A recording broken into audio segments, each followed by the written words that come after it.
লীলা মজুমদার ছিলেন বাংলা সাহিত্যের অন্যতম জনপ্রিয় লেখিকা।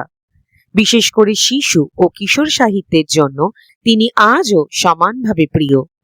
সহজ, রসিক ও কল্পনা শক্তিতে ভরপুর তার গল্পগুলি প্রজন্মের পর প্রজন্ম পাঠকদের মুগ্ধ করে চলেছে। এর আগেও আমরা এই প্রখ্যাত লেখিকার একটি সুন্দর গল্প শুনেছিলাম, আর আজ শুনব তার আরেকটি অসাধারণ গল্প, চোর।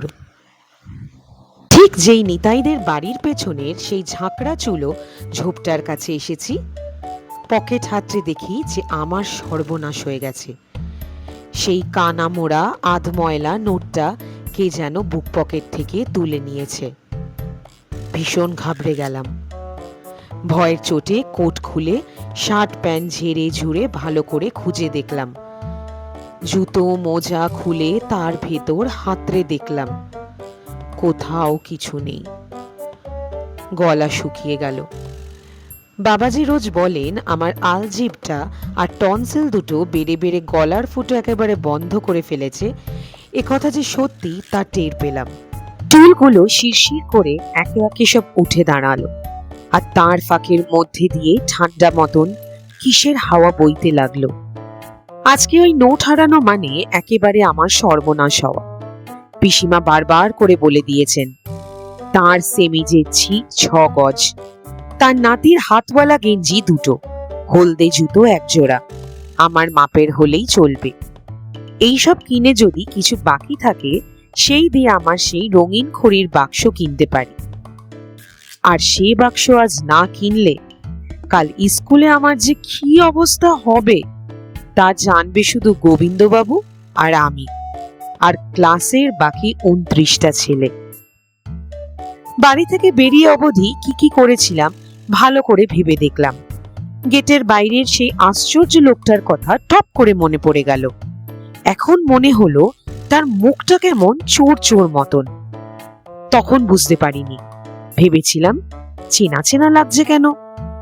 মনে পড়ল যে শুনেছি কানের ছালটা ঝুলঝুল না করে মাথার সঙ্গে জোড়া থাকলে বুঝতে হবে লোকটা সুবিধের নয়।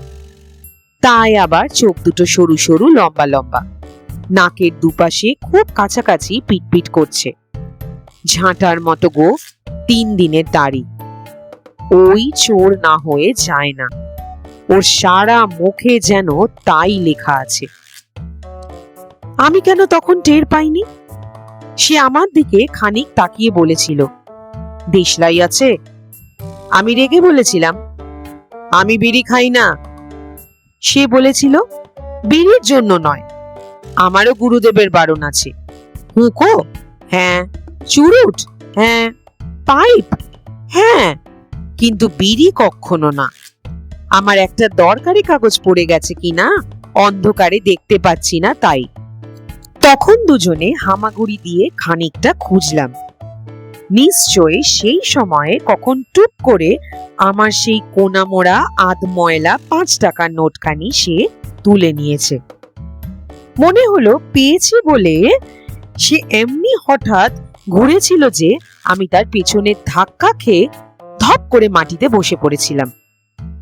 সেই যে চোর, এর কোনো সন্দেহ নেই। তখনই ফিরে তার সন্ধানে চললাম। অন্ধকারে তাকে চিনতে না পেরে একেবারে তার উপর দিয়ে আরেকটু হলেই হেঁটে যাচ্ছিলাম। সে জামা টামা ঝেড়ে বলল, কিছুটা তাড়া করেছে নাকি? আমি বললাম, না, তোমার সঙ্গে সঙ্গে যেতে ইচ্ছে করলো। সে কিছু না বলে একবার আমার দিকে তাকিয়ে আবার এগোতে লাগলো। পথে তার সঙ্গে অনেক কথা হলো, কিন্তু আমার মনটা তার বুক পকেটের মধ্যে আনাগোনা করতে লাগলো।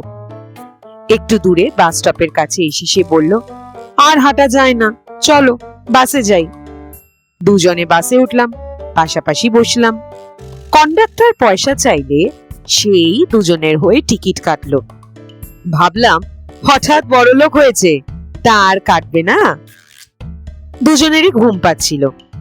একদিক দিয়ে ভালোই, আমি চাই সে ঘুমোয়, আবার আমি শুদ্ধ ঘুমিয়ে পড়লে তো চলবে না। সে চায় কি আমার জুতো জোড়াটা হয়তো পা থেকে খুলে নিয়ে নেমে পড়বে।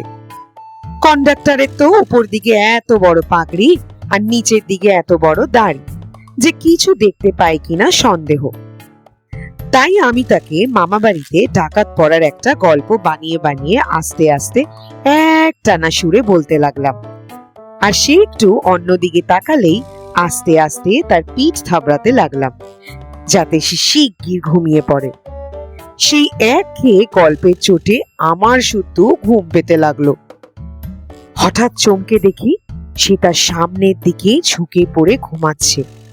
মাথাটা বাসের ঝাঁকুনিতে একটু করে নড়ছে, আর বুক পকেটটা একটু হাঁ হয়ে রয়েছে। তার মধ্যে ভাঁজ করা একটা কোনা মোড়া আধময়লা 5 টাকার নোট। আমার হাত পা ঠান্ডা হয়ে গেল। আমি এদিক ওদিক দেখে হঠাৎ টুপ করে সেটি তুলে নিলাম। প্যান্টের পকেটে সবে পুড়েছি।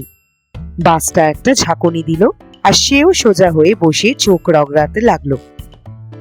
আমি যত জোর করে আমার চোখ দুটোকে অন্যদিকে ঘুরোতে চাই, সে দুটো তবু ফিরে ফিরে ওর ওই হাঁ করা পকেটের দিকে তাকায়। বাস থেকে নেমে বাঁচলাম। সে একদিকে চলে গেল, আমি আর একদিকে চলে গেলাম। ছিট কিনলাম, গেঞ্জি কিনলাম, জুতো কিনলাম, ঘড়ি কিনলাম। যতক্ষণে বাড়ি ফিরলাম সেই লোকটার কথা ভুলেই গেছি। বাড়ি এসে পিসিমাকে জিনিসপত্র দিয়ে ঘরে গিয়ে পড়ার টেবিলে ঘড়ি রাখতে যাব, যা দেখলাম তাতে আমার একেবারে গায়ে কাঁটা দিয়ে উঠল। পেটের ভিতর কিরকম করতে লাগলো। টনসিল দুটো আবার বড় হয়ে গলাটাকে ঠুসে ধরল।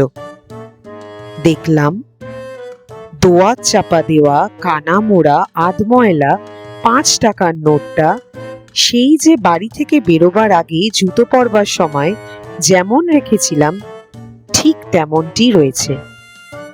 সেই লোকটার পকেট থেকে নেওয়া ও খরচ করা সেই নোটটার কথা মনে করে আমার হাত পা যেন পেটের ভিতর সেদিয়ে গেল। কাকে কি বলবো, তোমরাই বলো, সেই লোকটাই চোর নাকি আমি চোর? তো বন্ধুরা, এই ছিল লীলা মজুমদারের মজার গল্প চোর। আশা করি গল্পটি শুনে তোমাদের ভালো লেগেছে।